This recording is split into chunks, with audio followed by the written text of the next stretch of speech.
D'accord.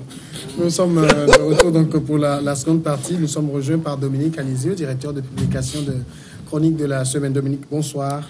Bonsoir Samia, bonsoir à mon ami Edo et à mon jeune frère. Magoula. On évoquait avant votre arrivée le Soudan avec la chute d'Omar El-Béchir et les meneurs de la contestation qui semblent rejeter le régime militaire qui a pris la suite. Ah ouais, ben, c'est vraiment curieux quand j'ai eu ces informations parce que les meneurs sont allés au ministère de la Défense, siéger le ministère, implorer l'intervention de l'armée. Mais elle est intervenue, elle a pris le pouvoir. En fait, il fallait s'attendre à ça et on ne pouvait pas avoir un autre schéma, c'est-à-dire que les militaires ne pouvaient pas arrêter Omar El-Béchir et puis revenir pour dire bon, les manifestants, vous avez le pouvoir. Ce n'est pas possible. Et le COM, c'est qu'ils se donnent 2 ans de transition. Oui. Ah ben c'est bien fait pour eux. Pour qui? Ah, mais pour ceux qui sont allés solliciter les militaires. Non, ben, ils sont allés solliciter les militaires. Parce que c'est l'institution qui soutient El-Béchir. Mais oui, mais attends, d'accord, maintenant elle a décidé de les soutenir en gardant le pouvoir. Non, rien n'est fait pour le moment. Qu'est-ce qu'ils vont faire? Il reste encore. Voilà. En fait, c'est que Béchir était venu pratiquement dans les mêmes conditions. Et c'est ce qu'il a fait à Sadek El-Mahdi. Et finalement, il est venu pour une transition d'un âge. À l'époque, il avait dit non, il n'avait pas dit 2 ans. Que tu parlais pas. Au finish, il s'est installé pendant plus de 30 ans. Donc, commence encore un autre militaire. Non, mais ça ne va pas aller loin. Qui, peut-être, ils feront 40 ans. Non, ça ne va pas prospérer. Non, bon, à l'époque, à cette heure-là, ça ne va pas prospérer. Nous ne sommes pas dans ton église pour croire à ce ça ne va pas prospérer. La parole a dit. Non. Ici, on a affaire à des individus qui ont leur programme dont toi, tu ne maîtrises pas. Non. Alors moi, je dis, maîtrise. Vous prenez le cas algérien, par exemple. Les manifestants sollicitaient l'armée. OK. Entre-temps, l'armée fait comme si elle a sorti des griffes. Mais en réalité, l'armée est dans le système. Et finalement, le pouvoir est revenu selon la Constitution, au moins là-bas, selon la Constitution, mais avec la bénédiction de cette armée sollicitée par les manifestants. Donc ce qui est clair, c'est que rien n'a changé. Et les manifestants vont retourner dans leur maison, pratiquement sans rien, sauf peut-être le départ de tel ou tel. Béchir est parti, oui. Mais Béchir est encore là, puisque c'est son groupe, ce sont nos statuts, c'est ces hommes de main qui sont là. Et donc, rien n'a changé, rien. Le prix du pain ne va pas diminuer non plus. Le prix du pain sera toujours maintenu à ce prix pour lequel ils ont commencé. Peut-être même ils vont augmenter le prix du riz et le prix d'autres choses. La contestation va continuer. Mais oui, mais attends, tu verras ce qui va. Puisque quand ils étaient allés au ministère de la Défense, mais l'armée a été très gentille, les militaires dansaient avec eux. Tu penses qu'ils vont continuer à danser ensemble? Le peuple est là, debout. Ah non, c'est le peuple là qui était devant et qui dansait avec cette armée. Et cette armée a mis la main sur le pouvoir. Et cette armée ne va plus danser avec ce pouvoir. Enfin, au Soudan, ça peut pour le moment, on n'en sait rien. Ça peut s'apparenter à ce qu'on dit, le roi est mort, vive le roi.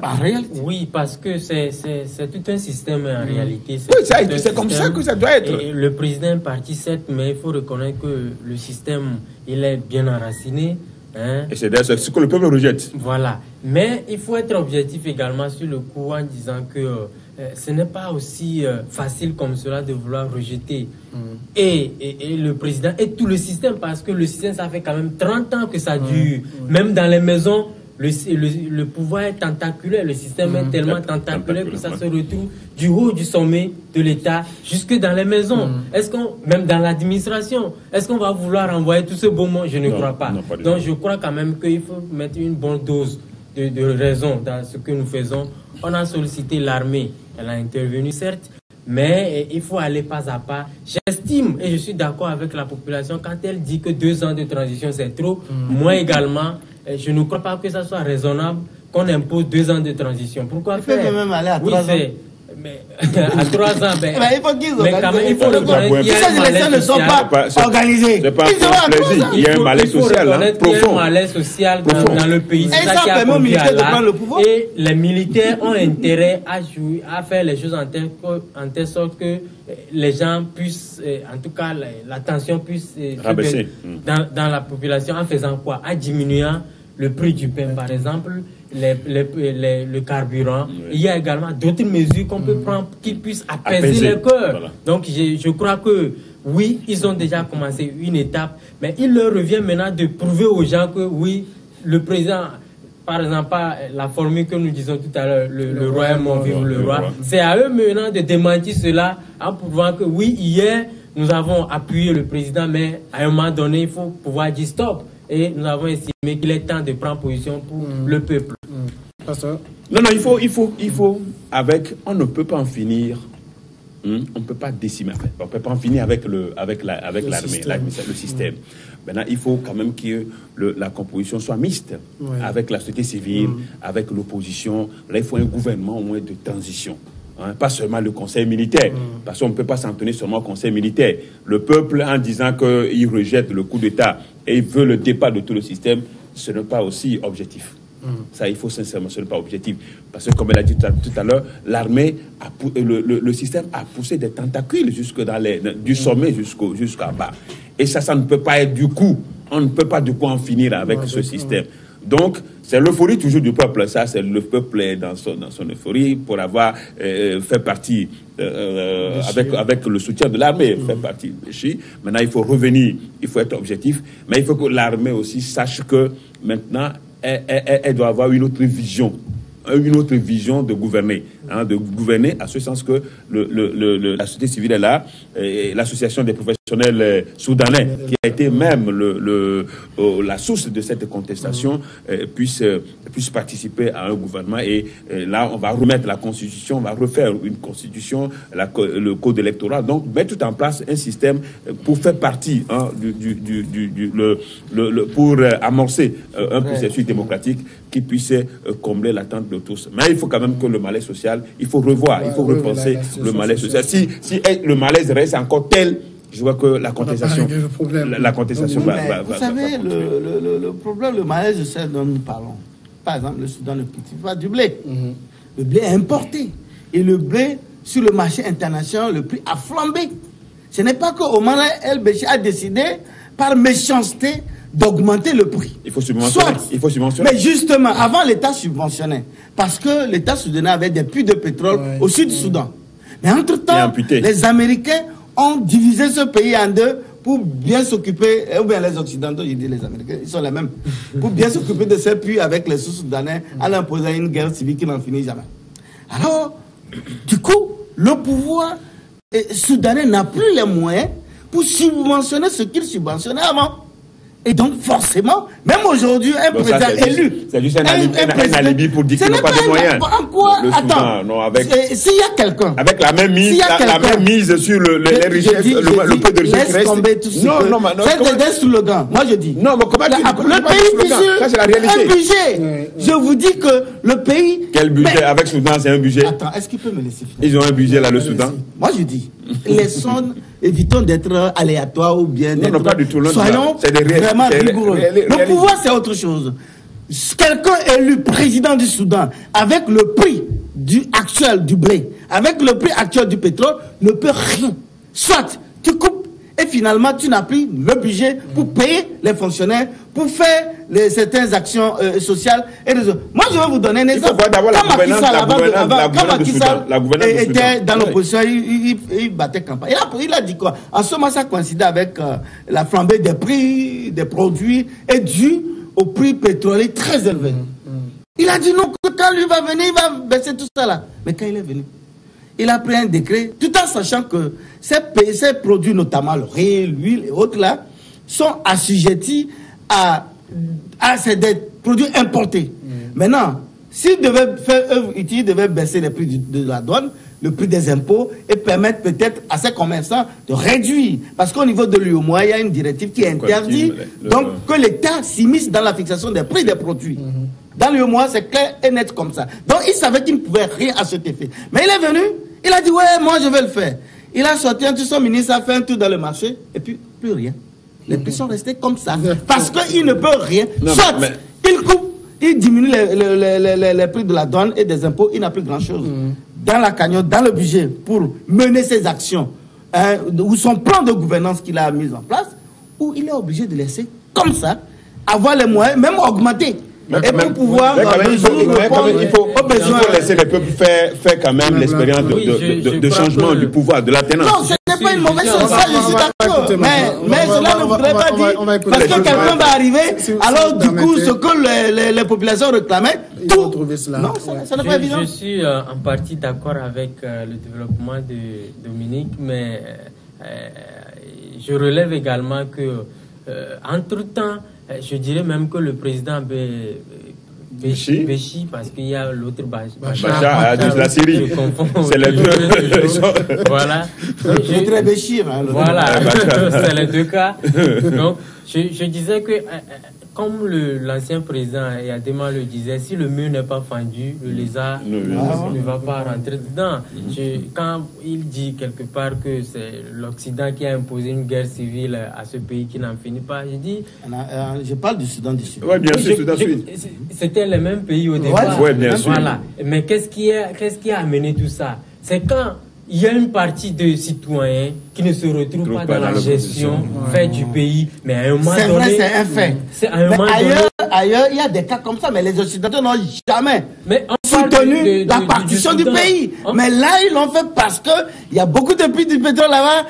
Et ils vont mettre la main, c'est ce qui se fait. Oui, mais je dis, qu'est-ce qui a causé tout ça? Moi, je voudrais qu'on fasse... On n'est pas venu pour faire un débat sur le Voilà. Maintenant, je dis, l'autre aspect qu'il convient de souligner, c'est qu'il faut également que l'armée arrive dans la dynamique de convaincre la population, et après avoir instauré le calme, arrive à enclencher un processus qui puisse peut-être juger, si on estime qu'il était important de juger le président. Parce que l'autre réalité derrière, c'est que la CPI court devant le président justement, depuis un moment. Oui. Et donc, moi, fondamentalement... Le mandat d'arrêt est encore actif. Voilà, je ne suis pas pour l'extradition du président El-Béchi à la CPI. Je ne suis du tout pas d'accord parce que ça fait quand même de trop.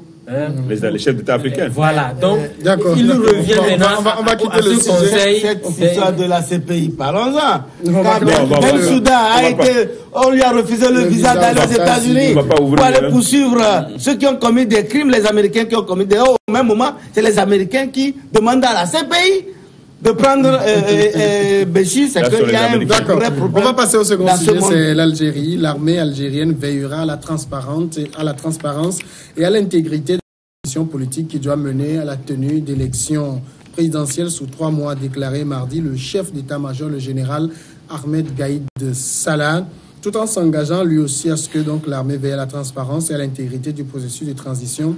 Ahmed Gaïd Salah, de son côté, haussait le ton. Il a écarté catégoriquement le principe d'un vide constitutionnel dans une apparente fin de non-recevoir aux revendications d'un départ du système et la mise sur pied d'institutions ad hoc. Il existe dans les manifestations des slogans irréalistes visant à détruire les institutions de l'État, a déploré le général Gaïd au centre de l'échiquier politique en Algérie. Depuis cette prise de parole, voilà, Pasteur Rido, un autre cas. Oui, un autre cas. On a sollicité l'armée est là. L'armée est là. C'est vrai que là-bas, l'armée là, il y a la constitution, il y a une constitution qui est respectée. Mais le peuple n'est pas satisfait. L'armée lui dit c'est la fin de la récréation. Non, mais l'armée, la fin de la récréation en Algérie, ça peut être possible d'autant plus qu'il y a une constitution qu'il faut respecter. Et qui est respecté. Et qui est respecté. Non, qui est maintenant respecté. Oui. Mais qui par la suite ça peut floquer parce que j'estime. Non, la date des élections. C'est dans 3 mois. C'est dans 3 mois. Voilà, ce qu'il faut faire en Algérie aujourd'hui, je crois quand même que, comme on le disait tout à l'heure, c'est un système. Un système qui ne peut pas partir du coup. Mais c'est ce que les gens ne comprennent pas. La rue ne semble pas comprendre que. Non, la rue dit que c'est quoi un système? Ça n'existe pas un système. Non, ça existe. Un système. Quand on dit système, c'est quoi un système? C'est qui le système? C'est un ensemble de citoyens là qui ont dirigé le pays pendant un certain temps. Oui, mais si vous demandez le départ du système, même l'administration doit partir. Oui, bon. Parce que Macron a dit tout à l'heure que le système, c'est de la dette dans tout ce qu'ils voient. Non, c'est les personnes remarquables, visibles que les gens voient souvent, qui sont souvent au devant de la scène. C'est ce que la plupart du temps on appelle le système. Sinon, si c'est le système en général, c'est toute l'administration qui a été mise en place par ce système. Et ça, le pays ne va plus fonctionner. Il n'y aura plus le pays. Si on demande demande le départ de tout le système, il n'aura plus du pays. Et je crois que ce n'est pas ce dont on a besoin. Le Bouteflika est parti. Aujourd'hui, c'est la constitution qui est respectée. Il va falloir quand même que le peuple algérien, à un certain moment, se ressaisisse. Parce qu'on estime finalement que le départ du système qui va venir, ou bien c'est le peuple qui va choisir. Et pour choisir, c'est dans les urnes qu'il faut choisir certainement. Ça, vraiment, il faut que... Ça, c'est une bonne information. Si le peuple, si mon ami Edo reconnaît que c'est dans les urnes... Mais c'est dans les urnes. Ça t'étonne? Ça m'étonne. Parce que tu n'as pas dit la même chose. Ça t'étonne? Est-ce que ça t'étonne? C'est étonnant. On ne va pas parler du c'est pas les urnes. Dominique, c'est pas les urnes. Il faut qu'on s'assure que quand même que l'armée là, que ceux qui sont au pouvoir actuellement puissent organiser des élections transparentes. Ils auront leur candidat. Leur candidat va gagner où? Je pense que c'est encore le pire, ça. C'est le mardi quand les étudiants sont descendus dans la rue, là, on a gazé proprement. C'est-à-dire, c'est clair, mais là, le ton a changé. En réalité, parce que je crois que la situation de Bouteflika était une situation un peu pourrie en interne. Et quand les gens sont sortis, bon, les grosses pointures du système se sont dit, bon, maintenant, il faut vraiment qu'on résolve définitivement le cas Bouteflika. Mais cela ne voudrait pas dire que l'armée était prête à vider les lieux, ou le puissant parti, le FLN, allait vider les lieux pour que la rue vienne gouverner. Ce n'est pas évident. Vous savez, moi, je crois que les gens, parfois, sont un peu dans la naïveté. Et qu'ils se disent que, bon, oui, on sort, on marche, et puis, bon, tout tombe dans la main. Ce n'est pas évident. D'ailleurs, en Algérie, rien n'a changé, en fait. C'est les mêmes hommes de main de Bouteflika qui sont actuellement à la manœuvre. Et qu'il est clair que le général, en tout temps, avait fait une sortie, les gens ont cru savoir que, bon, c'est comme s'il veut se mettre. Et puis, quand il parle, il est du côté du peuple aussi. Vous comprenez quoi? Les gens dans la rue disent que eux, c'est le peuple. Le général se dit oui, je vous écoute, je suis avec vous, je suis dans le peuple comme vous. Mais malheureusement, vous n'aurez rien. Et c'est ça, ils n'ont rien. Puisque on a mis en place un gouvernement de transition selon la Constitution, et l'armée rassure qu'elle garantit ce pouvoir. Maintenant, ce que vous ne savez pas, c'est qu'avant que Bouteflika ne prenne le pouvoir pour remplacer le général Lamine Zeroual, c'est qu'on l'a fait venir. Il était en exil, bien sûr, en exil. On l'a fait venir, et qui l'a fait venir? L'armée. Donc c'est que l'armée. Il était même candidat indépendant. Il a gagné. Je dis, l'armée aura son candidat, et il n'est pas exclu que ce candidat gagne aux grandes dames de cette rue. Et fin de la récréation. Non, pas du tout. Bon, ce n'est pas. C'est que je me base sur le passé récent de ce pays. Et pour te dire que, lorsque vous revisitez, une seconde, vous revisitez la petite histoire, et Bouteflika était dans le standing block avec Tchendili Bédjidi. Et on a préféré Tchendili Bédjidi que Bouteflika. Mais après quelques années, je crois 20 ans après, donc il n'est pas exclu qu'on a choisi dans le lot un ancien apparatchik qu'on vient de mettre. Lui, naturellement, il gagne. C'est-à-dire, quand on regarde un peu l'histoire des soulèvements populaires, en tout cas les plus récents qu'on a connus sur le continent, Tunisie, Égypte, bon, la Libye n'est pas encore sortie de l'ornière, à côté, le Burkina Faso. Quand on regarde, c'est les hommes du régime qui reviennent. Finalement, ça sert à quoi les soulèvements populaires? Mais ça sert à quelque chose, parce que moi je dis, ceux qui se soulèvent n'ont pas suffisamment mangé dans leur maison et dans leur imagination fertile, se disent allons attaquer le régime. C'est parce que justement on a parlé tantôt d'accumulation de frustration. Et l'essentiel, moi je le dis toujours, quand vous gouvernez, c'est vrai qu'on ne peut pas être aimé par tout le monde, mais faites les choses en telle sorte que tout le monde puisse au moins se retrouver dans ce que vous faites. Mais si pendant un temps, au moins il y a du champagne pour quelques-uns, il n'y a pas de l'eau pour, il n'y a même pas de l'eau pour la majorité. Voilà. Allez, préparez-vous ou attendez-vous. À la une de Flambeau des démocrates. Du jour, il faut le préciser. Voilà. Donc je disais, quand vous gouvernez de la sorte, attendez-vous à ce qu'il y ait de ce type de frustration qui amène à des révolutions. Et donc par moment, ces révolutions-là sont de nature à éveiller la conscience même des autorités pour leur faire comprendre qu'en réalité, si vous ne faites pas bien, vous trouverez devant vous un peuple debout qui vous dira non, à un moment donné. Maintenant, par rapport à ce qui se passe en Algérie, moi, je le dis toujours, il faut être un homme de principe dans la vie. Et il faut être démocrate. Il faut respecter les principes démocratiques. Qu'est-ce que la Constitution prévoit? Le monsieur est là, 20 ans, vous n'avez pas pu lui faire grand-chose. À un moment donné, l'armée, avec l'aide, c'est vrai qu'il y a eu soulèvement, mais avec l'aide de l'armée, on a pu déposer le monsieur et on a appliqué la Constitution. Mais si vous estimez encore que, oui, parce que ceux qui sont là, ou du moins ceux qui ont été favorisés par la Constitution, sont des amis de longue date du président Bouteflika, donc on ne veut pas d'eux, je ne crois pas que le bout du tunnel est aussi proche. Vous avez vu le mardi, quand les gens voulaient encore résister, ben, on les a gazés proprement parce que à partir du moment où c'est la Constitution qui s'exprime et que les gens se soulèvent encore, on les prend comme des gens qui veulent... les ennemis de la République. Voilà le terme. On les prend comme des ennemis de... Parce que ici, on agit dans la légalité. Voilà. C'est là où moi, je vais exhorter, au-delà du peuple algérien, tout le peuple africain, parce que c'est de ça qu'il s'agit.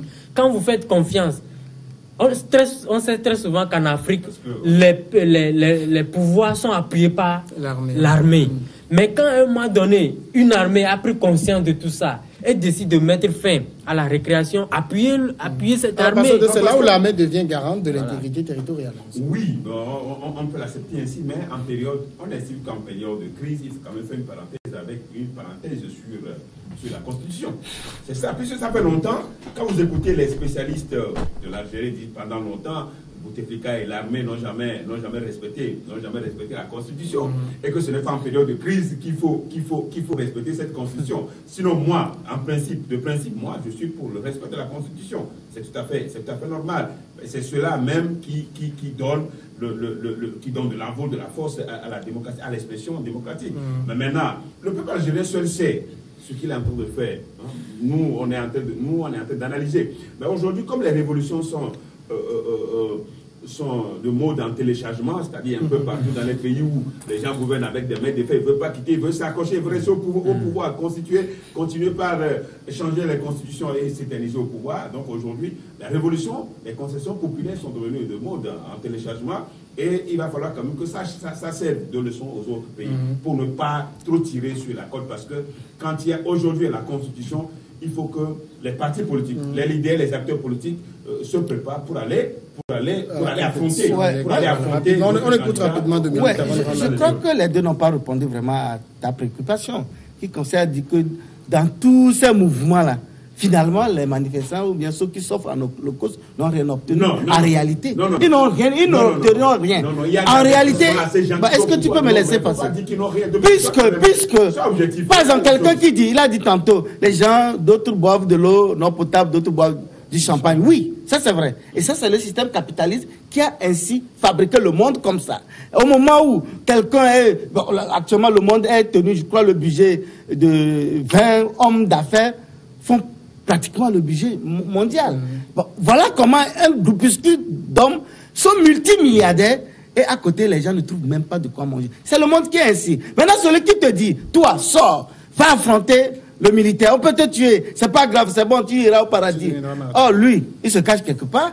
Maintenant, quand je prends par exemple le cas Burkina Faso, mais je vous dis que le Blaise est parti, mais le pouvoir est tombé dans les mains des partisans de Blaise qui n'ont rien fait ajouter.